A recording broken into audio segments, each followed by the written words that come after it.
और संप्रदाय अलग अलग है। लेकिन आजकल धर्म को संप्रदाय मान लिया, या धर्म संप्रदाय में सिमट गया।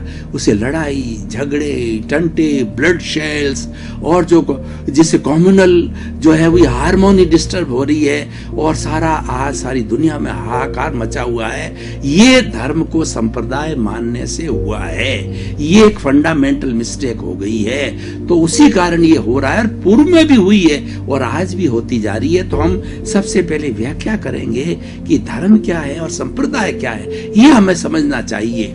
देखिए, पहले हम आपको एक उदाहरण के द्वारा इस दोनों चीजों का तुलनात्मक अध्ययन बता देते हैं। एक केला होता है, तो केले के अंदर गुदा होता है जो कि स्वादिष्ट होता है, मीठा होता है, खाने के लिए वो पाचक होता है और हमें अच्छा लगता है, एक फ्रूट है। और उसके ऊपर छिलका है, वो छिलके की वजह से जो है वो गुदा एलाइव रहता है, गुदा पकता है। अगर छिलका न हो तो वो गुदा पक नहीं सकता, और गुदा लंबे समय तक जो है अलग से रह नहीं सकता, वो खराब हो जाएगा, सड़ जाएगा। उसको सुरक्षित, जिस तरीके से हमारी चमड़ी जो है हमारे शरीर को सुरक्षित रखती है, अगर शरीर के ऊपर चमड़ी नहीं हो तो उसके भीतर के अंदर ब्लड है, हड्डियां है, जो है मांस है, मेद है, वो सारा बिखर जाएगा।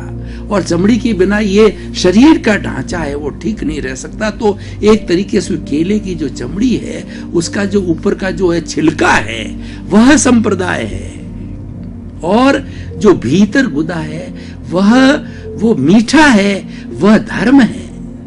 धर्म अमृत है, धर्म संजीवनी है, धर्म जीवन जीने की पद्धति है, धर्म अच्छा विकास करने की है, धर्म व्यक्ति को जोड़ता है, धर्म व्यक्ति का भला करता है, धर्म बुरा हो ही नहीं सकता। धर्म के अंदर जो है बुराई के गुण ही नहीं है, इसीलिए कैसा। लेकिन वो छिलका जब व्यक्ति खाता है तो किसी को बुरा लगता है, कड़वा लगता है, उसका स्वाद भी मीठा नहीं होता है। तो अब भूल कहाँ हुई कि हमने जो भीतर जो गुदा है वो उसको धर्म मानना चाहिए, छिलके को धर्म मान दिया, वो संप्रदाय है। तो मैं दोनों की अलग अलग परिभाषा करना चाहता हूं। सबसे पहले तो देखिए, धर्म की परिभाषा करता हूं कि धार्यति इति धर्म, जो धारण किया जाता है वो धर्म है। वस्तु सहा वो धर्म, वस्तु के स्वभाव को धर्म कहा जाता है। जैसे कि पानी है, उसका धर्म है शीतलता, अग्नि है, उसका धर्म है उष्णता। उसी तरीके से कोई भी चीज लीजिए, हर एक का अपना गुण होता है। नीम है, उसका गुण होता है कड़वापन, और जो है वो दूसरे फ्रूट होते हैं रस वाले, उनका जो धर्म होता है मीठा फल देना। तो इस तरीके से वस्तु के स्वभाव को धर्म कहा जाता है। धर्म की एक परिभाषा है आत्मशुद्धि साधनम धर्म। ऐसा कौन सा साधन हो जिससे कि आत्मा की हमारी शुद्धि हो, और इस बद्ध आत्मा के रूप में हम इस शरीर के अंदर जकड़े हुए हैं, इस जेल के अंदर डाले हुए हैं, हम कैसे मुक्त हो, उसको मुक्त करने वाला कोई साधन है, कोई मेडिसिन है, कोई ट्रीटमेंट है, तो वो धर्म है। इसीलिए धर्म कैसा, सब दम्मो मंगल मुखी टंग अहिंसा संयमो तवो। इस दुनिया के अंदर मंगल मतलब कल्याण करने वाला, कल्याणकारी। इस दुनिया में बहुत सी चीजें कल्याणकारी है, लेकिन सर्वोत्तम कल्याण करने वाला धर्म है।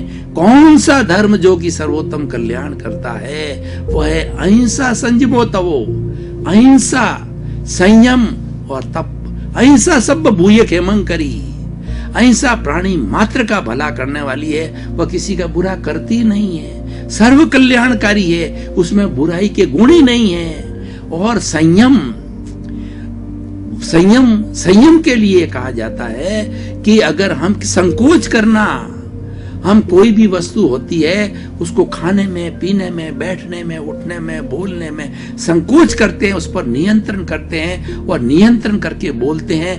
पहले हम तोलते हैं फिर बोलते हैं। खाने के लिए हमारा नियत सीमित रूप से खाया जाए, कपड़े हमें सीमित रूप से पहना जाए, और जो कोई भी वस्तु सामग्री हमको आवश्यकता हुई, हमें जितनी आवश्यकता हो उतना ही हम लेवें। तो उसके लेने से क्या होता है, उसको संयम बोला जाता है। और ये अहिंसा संयमो तवो तप जो है हमारी ये शुद्धि का प्रकार है। हमें भीतर में शोधन करना है, हमारे इस आत्मा के साथ जो लिंग शरीर, कार्मण शरीर, कैजुअल बॉडी, कर्म रज, बुराई, पुण्य, पाप और ये पुद्गल, सारा ये जड़ जितना भी मिला हुआ है उसको अलग करना हमारे जीवन का लक्ष्य है। वो अलग करने के लिए धर्म एक साधन है, धर्म एक साबुन है, धर्म एक ऐसा उपक्रम है जिसे हम दोनों को अलग कर सकते हैं। इसके बीच के अंदर जो फेविकॉल है, उस फेविकॉल को अगर धो दिया जाता है, फेविकॉल को हटा दिया जाता है, तो ये शुद्ध आत्मा अपने चेतन रूप में सदा चिदानंद हो जाती है। सत का मतलब विनाशी और चित्त का मतलब होता है ज्ञान दर्शन वाली, और आनंद जिसका लक्षण होती है वो सच्चिदानंद हो जाती है। और ये जो सच्चाई है, पुद्गल है, जड़ है, ये वो अपने प्रकृति के अंदर जितने भी जड़ पदार्थ होता, मूल उसका परमाणु शुद्ध तत्व है, उसमें जाकर के विलीन हो जाता है। और दोनों जब अलग हो जाते हैं तो दोनों के अलग होने के कारण में स्वतंत्र होकर करके आत्मा सिद्ध बुद्ध मुक्त हो जाती है और ये जेल से निकल जाते हैं। इसके बीच वाला जो फेविकॉल है वो कार्बन शरीर है, उसको हमें धोना है। और धोने के लिए धर्म की आवश्यकता होती है और वहीं से धर्म का उद्भव होता है। धर्म का जब प्रारंभ हुआ तो वो इसलिए हुआ कि दोनों को हम अलग कैसे करें।